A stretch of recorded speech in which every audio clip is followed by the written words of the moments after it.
Welcome, warriors. We have been blessed to listen to several guests, 12, 12 in fact, as they have shared their stories of being a warrior through trauma and sometimes multiple traumas. They have also shared stories of hope and survival. They've shared the beauty they found in their broken and how they are surviving and thriving today. Before we get too deep into more guests and more stories, which I am really looking forward to.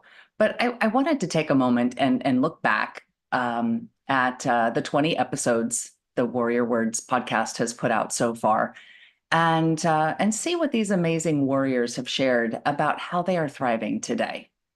There are many, many ways to thrive and to share what you've learned with others.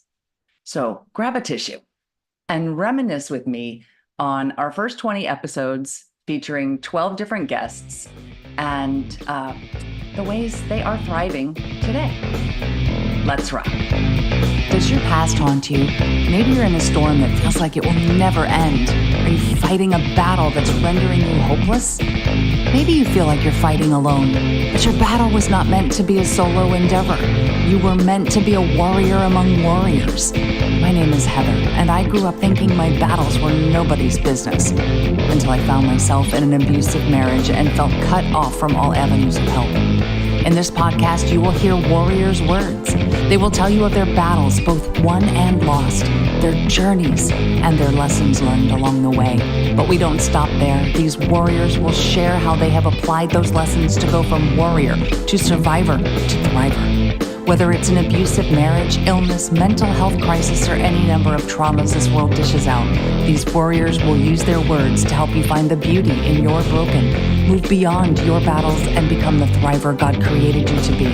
Pick up your sword or boxing gloves and join the battle. Your words are powerful, my friends. Make them warrior words. Welcome back to the Warrior Words podcast. Before getting into our 5 ways to thrive, here's a review from Reen to Pinky. Love this podcast. We are survivors. Love the message of hope and encouragement. Keep it coming. Amen to this. We are all survivors. Whether we admit it or not, we are all warriors who battle something in this life. Sometimes lots of somethings. And that means we all have a chance to survive and thrive in one way or another. Thank you, Reen to Pinky, for your encouraging words. Would you like me to read your review on an upcoming episode? Please go to Apple Podcasts and leave a review for the show. Your comments and your star ratings help people find the Warrior Words podcast. It only takes a few minutes of your time, and it would help so much. And you can become a Warrior Words insider for all the latest news. Go to subscribepage.io/pearls of wisdom. And as always, that link is in the show notes. Now on to our show for today, or this week, or whenever you're listening to it. So as I look back at the 20 episodes we've done so far, I've learned a few things. But I think the most important thing that I've learned in these first few episodes is that trauma is not always linear, nor is it a one and done situation. But you must keep fighting in order to win, because you cannot win if you do not fight. So let's look at these 5 ways to thrive based on our guests, my guests, the Warrior Words guests experiences. And they have experienced many different kinds of traumas all over the spectrum. And so I think that it's very interesting that we can look at all of their different experiences and find some common ways to thrive. So, all right. Number 1, write about your experiences, write about your traumas, write about your ways of battling, your warriorhood, how you survived. Write it down. And that can take multiple forms. You can write a book. John and Wendy, a couple other guests, Lisa, Karen, they have written books. But you don't have to write a book. You can write a blog. I know it's not the 80s or the 90s or whenever blogs were really popular, maybe not the 80s, 2000s, dating myself, when blogs were hugely popular, but they're not dead. You can write a blog, share your story. People do still like to read blog posts.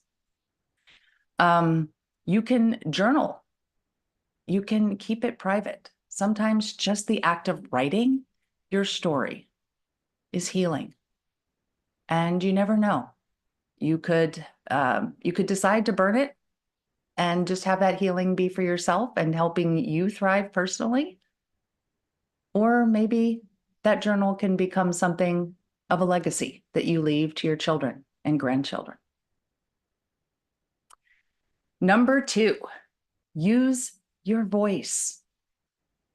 The way that our guests have done that primarily is through podcasting and public speaking. Kim Stewart, Dr. Hartwell, Jerry Bisbee, Kristen Christian, they've all started podcasts or done some public speaking. Yes, this is a little more involved, but it is a way to share your experience and your story and your battles and your conquering with others.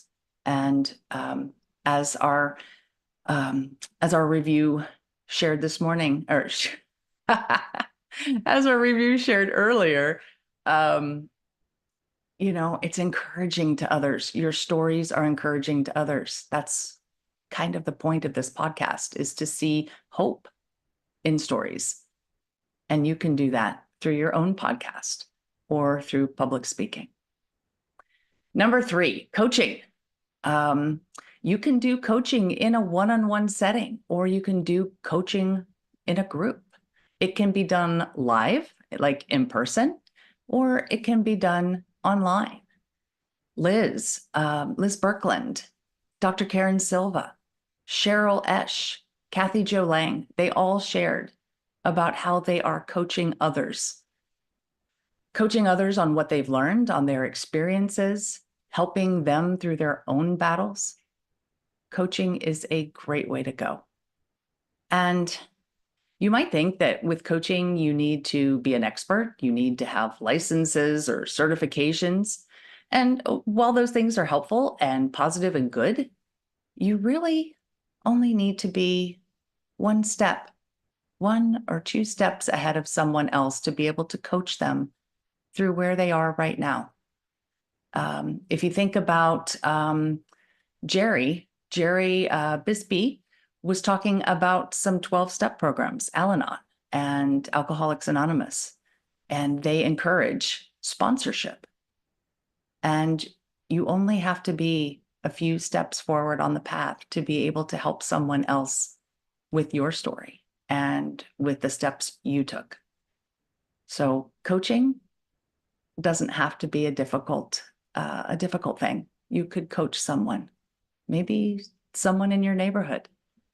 I remember in Kim Stewart's episode, she was talking about her neighbors who coached her through the process when she didn't know what the next steps were to take. So you could coach your neighbor. You could help someone close to you through their battles.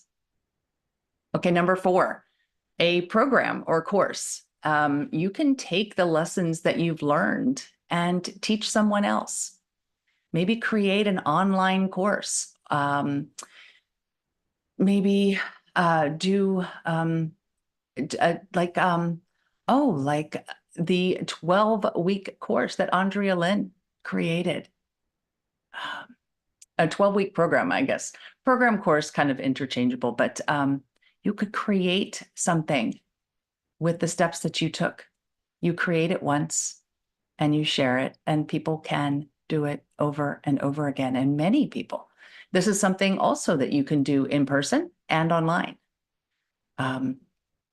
Okay, so the number 5 way is online or in-person communities. You could form a community at your church, at your local community center. You could go online through Facebook, Discord, Mighty Networks, Circle, Heartbeat. There's a number of them out there today. I know a lot of people don't like Facebook, and I understand. I get that one. But our guest Tanya Cole shared how she started 2 Facebook groups, one for her passion of art and one for her passion of autism.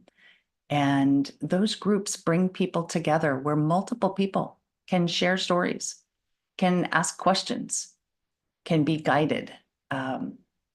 They're a great way to get together in a space, in an online space, and you can meet people from all over the place.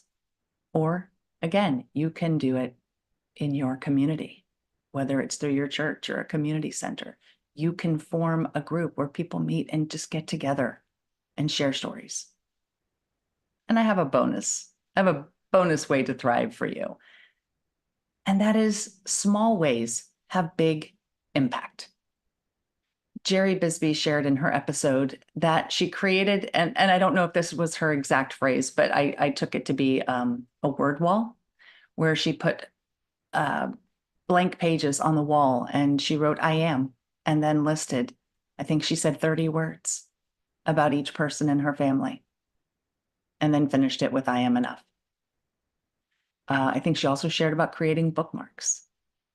There are just small ways that you can encourage others, even if it's just in your own family. Wendy Hooten, she shared about how she is developing the courage to just go up and encourage people she meets in the community. These are little things. You can share bits of encouragement. You can share one step that you have taken. These little things, they add up. They really add up, and they may just be small.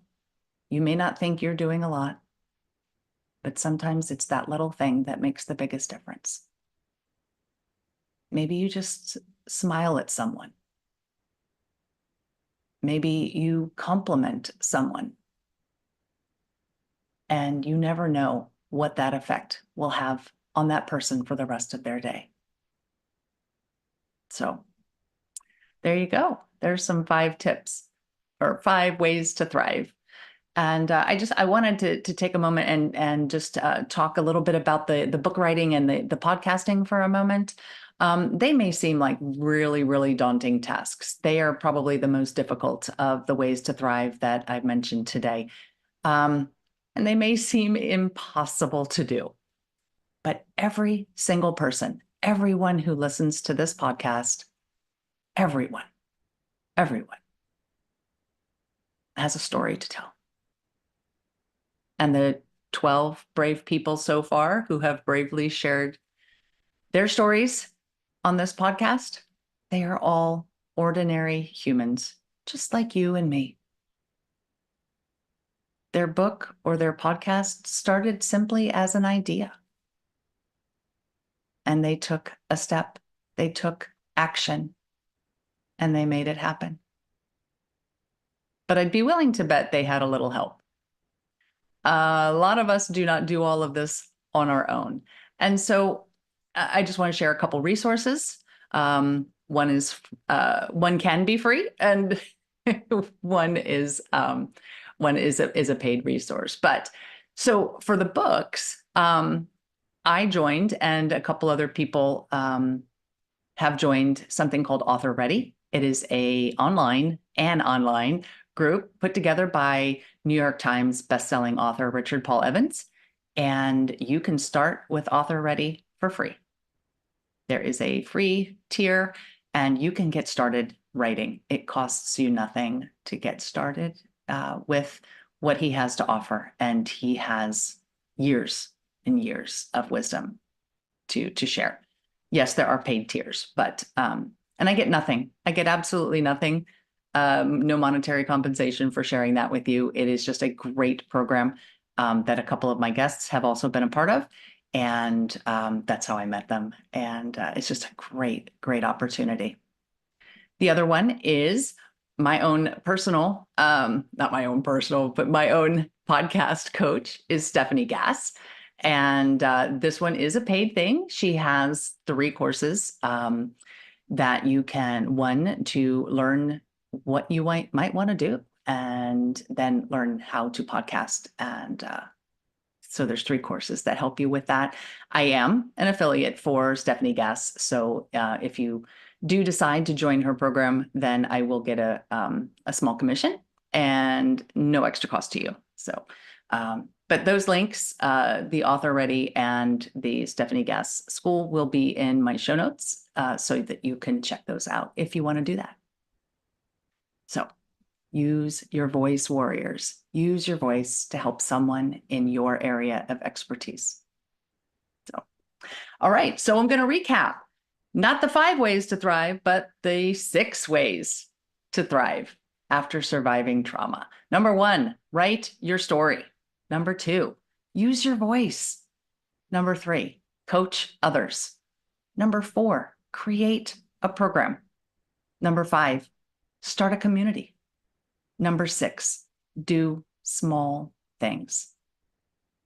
Remember, you must keep fighting in order to win, because you can't win if you don't fight. So how will you thrive this week?